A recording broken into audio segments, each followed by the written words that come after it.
La economía peruana vive una recesión inducida debido a la necesidad de contener la segunda ola de la pandemia. Hemos pasado de la fase 4 de apertura económica a la fase 2, con todas las consecuencias que trae esto a la economía de millones de familias. La apuesta del gobierno por la reactivación a fondo tras la primera ola se estrelló con la realidad y ya no vamos a tener la recuperación económica prevista para el 2021. Más allá de la vacuna, aún falta mucho para controlar la propagación del virus y volver a algo parecido a la normalidad económica pre-pandemia. ¿Qué escenarios debemos considerar? ¿Cómo lograr un manejo equilibrado entre contener la pandemia y activar la economía de las familias? Para hablar de esto, nos acompaña Javier Herrera, economista, director de investigaciones en el Instituto Francés de Investigación para el Desarrollo y profesor visitante del Departamento de Economía de la Universidad Católica del Perú. Bienvenido, Javier, a Mesa Política. Bueno, gracias por la invitación y buenas tardes a todos. Bueno, para comenzar, ¿qué escenarios económicos debemos tener en cuenta respecto de cómo se presenta, de un lado, la evolución sanitaria, una variable, el control de la pandemia, dicho de otro modo, y otra variable, las restricciones, el confinamiento, la recesión inducida? En base a estas variables, ¿cómo construir un escenario que nos permita tener políticas adecuadas? Bueno, como tú lo has mencionado hace un instante, ¿no? Las perspectivas macroeconómicas han tenido que ser revisadas luego de que se reconoció de que estábamos frente a una segunda ola mucho más agresiva que la primera. Es decir, los escenarios económicos dependen de los escenarios sanitarios, en términos de salud y de extensión de la pandemia, y en particular la presión sobre el sistema de salud en el Perú, y al mismo tiempo de las medidas que se tomen justamente para aliviar esas presiones, ¿no? En el caso del Perú, lo que no tenemos realmente son indicadores que nos permitan justamente construir esos escenarios de suerte que podamos tomar medidas en previsión y justamente no tener que afrontarlos una vez que el problema ya está en nuestras narices, digamos, ¿no? En el caso del Perú, ayer la ministra de Salud anunció de que básicamente tenemos 3 indicadores que se están siguiendo de manera fina. Uno, la tasa de contagio, el porcentaje de positividad y la tasa de letalidad. Estos 3 indicadores presentan problemas intrínsecos y en el caso del Perú presentan también problemas en términos de calidad de datos, ¿no? Para conocer la tasa de contagio, que es el famoso RO, es decir, cuántas personas contagia una persona, se necesitan modelos matemáticos que tomen en cuenta la información sobre el número de fallecidos, el número de contaminados y la proporción de personas susceptibles de contaminarse. Es decir, se necesita información sobre la prevalencia del virus. Y en el caso del Perú, se anunció una encuesta el año pasado, primero para el caso de Lima y que luego sería nacional. Sin embargo, solo se han publicado los resultados para Lima de una razón bastante escueta, bajo la forma de un documento muy corto, y los resultados para los otros departamentos, a pesar de que las encuestas han concluido, en la mayor casi la totalidad, no se tiene ningún resultado y menos aún acceso a los documentos técnicos ni a la base de datos. Es decir, los científicos sociales y especialistas en tratamiento de datos pueden contribuir justamente con la política nacional de contención de salud si tuviesen acceso, pero lamentablemente no tienen acceso. Igualmente, la tasa de letalidad no la conocemos porque no tenemos una idea muy clara del número de fallecidos respecto al número de contaminados. Porque por un lado no se sabe cuántos contaminados hay, entre ellos están los sintomáticos y los asintomáticos, y solo la encuesta de prevalencia nos lo hubiera dado. Y por otro lado, el número de muertos fallecidos por COVID o inducidos por COVID, tampoco se tiene un manejo muy claro. En todo caso, no se sabe cuál de los 3 indicadores que se mencionaron, sea la publicación oficial de muertos por COVID atestados como tal, o los muertos sospechosos por COVID, que también es una proporción muy importante. Hasta hace poco teníamos 40.000 muertos según la base de datos de la sala situacional, pero si uno incluía los sospechosos, que eran 46.000 más, teníamos 86.000 fallecidos. Es decir, había casi el doble de fallecidos y según el SINADEF, 96.000, ¿no? Según el New York Times, el Perú es el país que tiene el mayor subregistro del número de fallecidos. Entonces, si no tenemos realmente claro cuál es el escenario sanitario, vamos a tener aún menos claro cuál puede ser el escenario económico, ¿no? De lo que me estás mencionando, con la poca, digamos, calidad de indicadores, de datos, entonces los escenarios incluso se complican aún más. Entonces, no hay una, según esto que mencionas, una posibilidad de controlar rápido la pandemia. Y si no hay una posibilidad de controlar rápido la pandemia, entonces estamos ante un escenario donde las restricciones y confinamientos van a seguir. Y entonces ahí vamos a ver cómo movernos, qué políticas faltan, ¿no? Entonces, en ese sentido, lo primero, antes de entrar a las políticas, preguntarte, ¿qué responsabilidad cae en lo que estamos viviendo, en este objetivo que ha tenido el gobierno al inicio, de ir con todo a la fase 4 y bueno, ahora hemos retrocedido, ¿no? Pero, ¿qué problema hemos tenido ahí, por ejemplo? Digamos, la fase 4 implica dos cosas, ¿no? Por un lado, la reactivación de ciertos sectores de la economía, lo cual permitiría generar ingresos para los trabajadores, pero por otro lado, en contraparte, tiene un costo en términos también de presión sobre el sistema de salud, es decir, la movilidad de los trabajadores, que es una movilidad que está autorizada, también contribuye a la circulación del virus, ¿no? No hay que olvidar de que la población trabajadora en el Perú, en Lima en particular, se concentra en la periferia de la ciudad y los polos de empleo están en la parte central, ¿no? En la zona de Gamarra, en el sector financiero, etcétera, y lo cual implica un desplazamiento importante de la población día a día, ¿no? Y si uno autoriza esas actividades, al final va a tener que hay una proporción muy importante que se moviliza y que va a estar en contacto, y ese es uno de los factores justamente del R, ¿no? El famoso R depende del número de personas en las cuales las personas están en contacto, ¿no? Y eso va a hacer que, por un lado, aumente la presión sobre el sistema de salud. Por otra parte, creo que es importante mencionar de que a pesar de estas medidas, el impacto sobre, digamos, el empleo y los ingresos sigue siendo considerable, ¿no?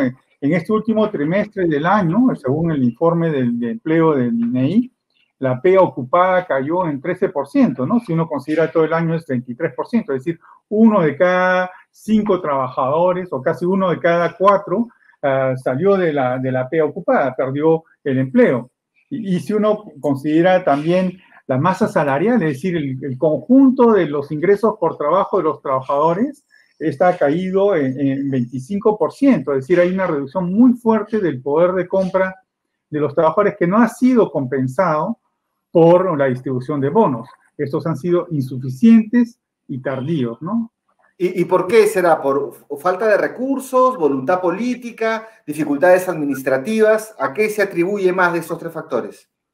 Bueno, creo que hay un poco de todo. Hay un poco de todo. Primero, lo que mencionaste hace un momento, es decir, la falta de un escenario que anticipe la situación. Es decir, ya sabíamos que desde el primero de febrero, ya sabíamos que la pandemia no iba a permitir que una medida de confinamiento, y más aún un confinamiento parcial, como estamos teniendo ahora, no estamos en la misma situación que en el primer trimestre del año pasado, donde el confinamiento fue total y no se abrieron actividades económicas, salvo realmente unas muy pocas ligadas a las actividades esenciales. Esta vez tenemos un confinamiento a medias, como decía, que tiene un costo sobre la aceleración de la extensión del virus. Si mantenemos el ritmo actual, vamos a tener este año el doble de fallecidos que el año pasado, que en la primera ola, ¿no? Eso es muy importante que decir, y además estamos en una situación ya de saturación del sistema de salud. La propia ministra ha mencionado ayer el déficit de oxígeno, ¿no? Y si uno, hay 110 toneladas por día de oxígeno que están faltando, y si uno hace un cálculo rápido de cuántos balones de oxígeno representan, es decir, una persona que está en situación de emergencia, que requiere oxígeno, 2 balones por día, noche y día, de 10 metros cúbicos, ese déficit implica que hay 40.220 personas que requieren oxígeno y que no lo están teniendo. Entonces, muy importante considerar el costo que están teniendo las decisiones de política pública en términos de la priorización que se están dando y de la anticipación. Hemos tenido un periodo de relativa calma luego de la primera ola, en donde se pudo construir capacidades de producción de oxígeno. Hace poco ha habido varias publicaciones que han dado cuenta de ofrecimiento del sector privado para poder contribuir con plantas de oxígeno, ¿no? Había una empresa que había ofrecido 30 plantas de oxígeno por más de 50 toneladas diarias. Eso hubiera sido un gran alivio si el MINSA hubiera podido agilizar los trámites para poder autorizar. Y eso es lo que tenemos, un Estado que reacciona tarde y reacciona lentamente. No es que las medidas... Sobre eso, pero sobre eso, claro, yo cuando escucho esto digo, la prioridad del gobierno, especialmente el ministro de Economía, Waldo Mendoza, no estaba ahí. Él había señalado que había una inmunidad de rebaño y que ya vayamos con todo a abrir la economía y vamos a crecer en B, además, a recuperarnos en B. Caída y el mismo porcentaje de recuperación. Claro, ese es en parte, digamos, el error, o digamos, es algo intrínseco a una situación en donde hay poca información. Él mismo hizo una estimación indirecta a partir de una tasa de letalidad que venía de una publicación en donde el Perú no figuraba como país investigado. Entonces fue un razonamiento, en cierto modo, especulativo, a falta de datos precisos sobre la letalidad, ¿no? Y si yo por ejemplo, digamos, es un escenario hipotético difícilmente verificable, ¿no? Y por eso es que es difícil basar decisiones de política pública sobre esa base. Por suerte, él no tomó ninguna decisión en ese momento, no era ministro de Economía, pero si él hubiese estado convencido de que no habría habido una segunda ola, pues estaríamos en una situación peor de la que estaríamos ahora, ¿no? Pero él a las pocas semanas fue ministro, a las pocas semanas de ese artículo, eso fue a fines de septiembre y él ha sido ministro en noviembre, ¿no? Bueno, pero bueno, reconoció el error, lo cual es ok. honesto de su, digamos, muestra honestidad intelectual de su parte. Y como digo, no había información. Uno podría haber tomado, por ejemplo, la tasa de letalidad en Francia de 0,7 y con esa cifra y más los fallecidos según el SINADEF en ese momento obteníamos como máximo, como gran máximo techo de inmunidad el 39%, lo cual significa de que prácticamente el 60% de la población era susceptible de contagiarse, es decir, la segunda ola era evidente. Muy pocos países, entre los más desarrollados, no han escapado a la segunda e incluso a la tercera ola. Es decir, esto no nos debe coger desprevenidos. Este escenario, sin duda, debió ser tomado muy en serio para poder preparar y poder afrontar justamente ahora el gran problema del oxígeno, ¿no? Ahora, se ha mencionado el tema del bono, del oxígeno. ¿Qué otras políticas así de emergencia deben aplicarse o deben modificarse para, al mismo tiempo de contenerle la pandemia, mantener el distanciamiento, activar también la economía? Bueno, el bono es una política acertada, salvo que esto es insuficiente. Es decir, no basta dar un solo bono que además es de monto insuficiente, ¿no? El bono actualmente que se ha dado por un mes, porque es lo que por ahora no se ha anunciado un segundo bono para la segunda quincena, no cubre apenas la canasta básica de alimentos, ¿no? Para una familia... Todavía no ha llegado, ¿no? No llega, no cubre. Es decir, el costo de una canasta básica de alimentos, es decir, solo alimento, lo básico, sin pagar luz, agua, nada, es 748 soles. La asignación mensual de 600 está por debajo de la alimentación, y no hablemos de la canasta para cubrir las otras necesidades que son indispensables, ¿no? Que sería el monto de 1.400 soles, ¿no?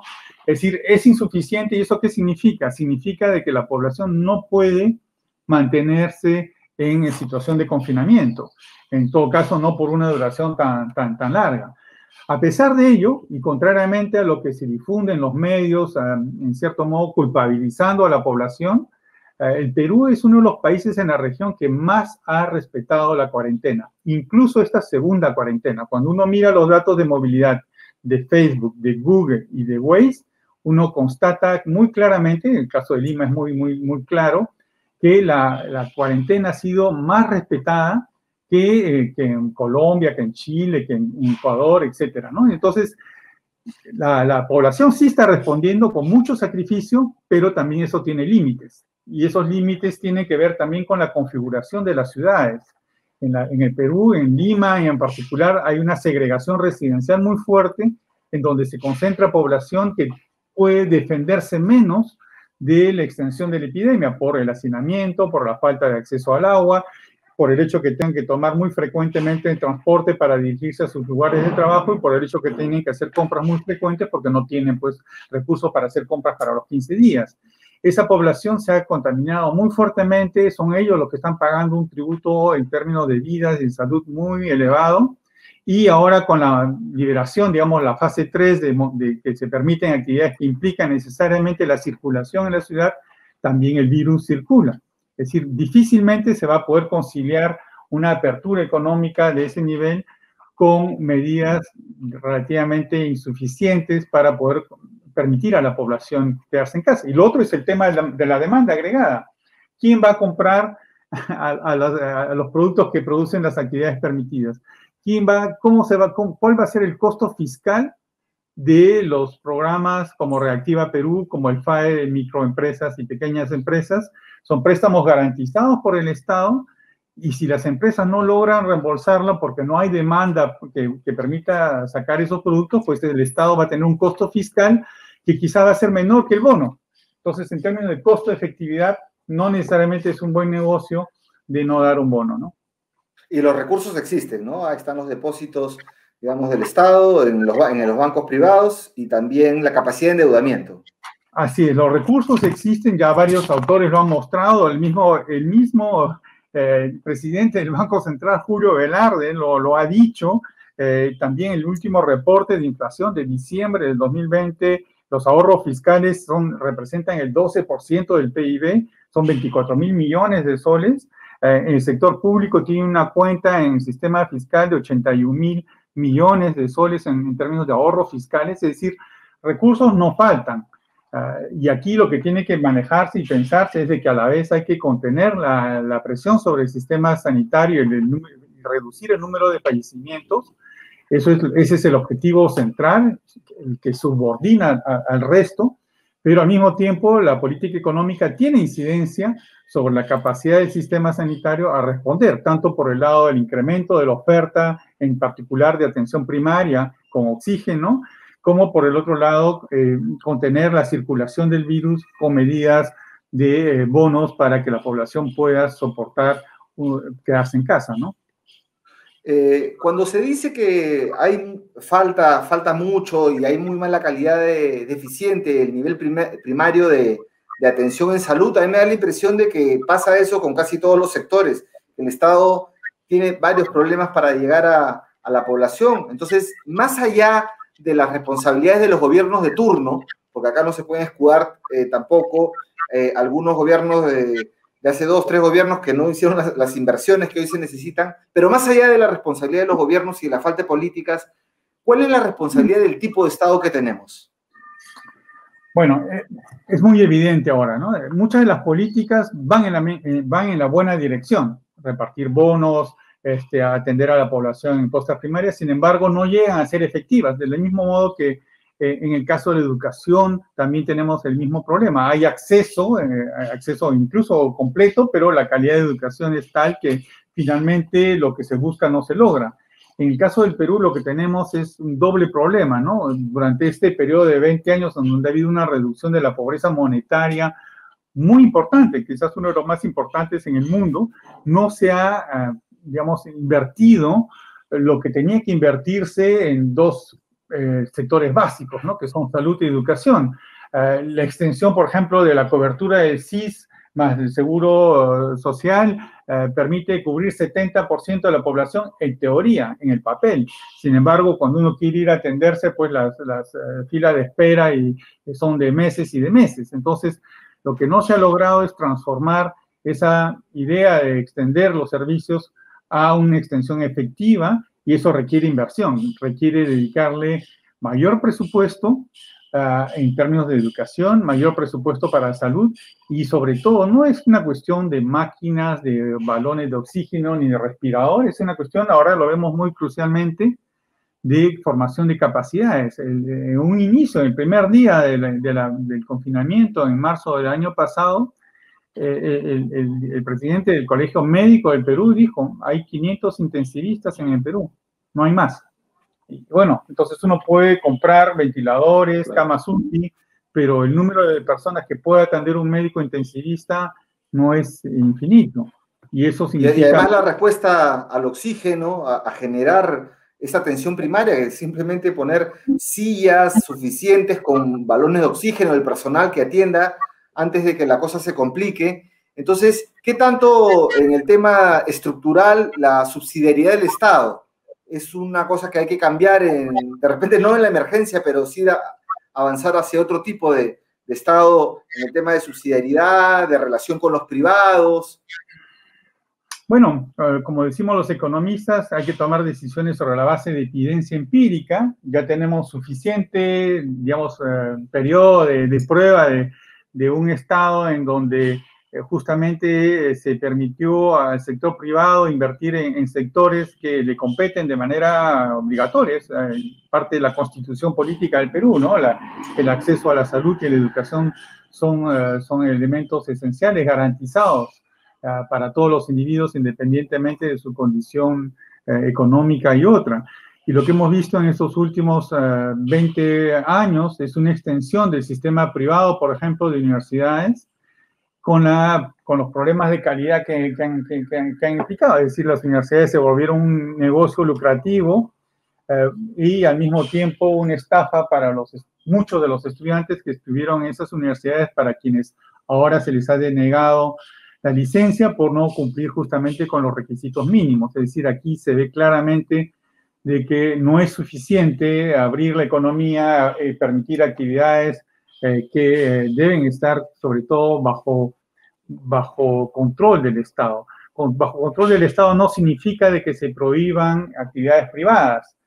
Tenemos instituciones que han estado jugando el rol justamente de control y por suerte han sido fortalecidos a pesar de la oposición que ha habido contra ellas, la SUNEDU en particular, que ha permitido, en cierto modo, sanear parcialmente el problema de la extensión de universidades que no tienen la calidad necesaria. Es decir, el Estado debe cumplir un rol de control y de garantía, en este caso de calidad del acceso tanto a la educación como a la salud.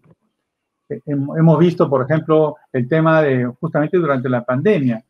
Una de las medidas que se tomó luego de algunas semanas de iniciada fue de tratar de mutualizar las camas UCI para hacer un pozo común, digamos, por así decirlo, de camas UCI en el sector público más en las clínicas. Sin embargo, esto ha funcionado muy poco. E incluso sabemos de que el Estado no ha cumplido con las clínicas, ¿no? Hay 34 pacientes que fueron atendidos por las clínicas y sobre los cuales el Estado aparentemente no cumplió con el pago. Por diversas razones que tienen que ver con los procesos administrativos, que son a veces muy largos para poder efectuar los pagos. Y aquí tenemos el problema del peso burocrático. Es decir, tenemos no solamente un Estado, digamos, débil, pero al mismo tiempo lento, ¿no? Una especie de enano con pies de barro, por así decirlo. Bien. Bueno, queda claro que se tiene que combinar rápidamente las políticas de corto plazo con también reformas estructurales sobre la base de una buena información, que no hay. Te agradecemos mucho, Javier, por esos comentarios. Si tuvieras un comentario final.